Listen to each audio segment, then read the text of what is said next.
आलू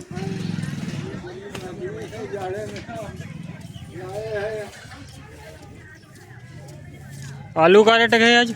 अरे यार फोटो नहीं चलो। आलू का रेट है? आलू का रेट है? क्या रेट है? आलू का रेट बताओ यार, इतना घबराई रहे हो। आलू 20 रुपया किलो। रेट तुम जैसी पूछो तैसी बताइए। फोटो वैसी हटो का। हरा मटर का रेट है? मटर 20 रुपये पौवा। अदरक? अदरक 40 रुपये पौवा। अदरक ढेर रुपये नहीं बताए, जो चीज हम ले आए थे बाजार वही चीज महंगी बताई दे तुम। तुम अदरक ले आए हो। वही चीज महंगी बताई रहे हो। नहीं हमें क्या बता, तुम अदरक ले आए, तुम तो खड़े हो के वाला भाव बोल ही रहे हो, हम भाव बताई दे है। चेला गोभी का रेट है? गोभी 10 की है, कैसे पकड़ाऊ? बगैर तौल लगते टाइम अत्ती बद्दी हुई गई। अरे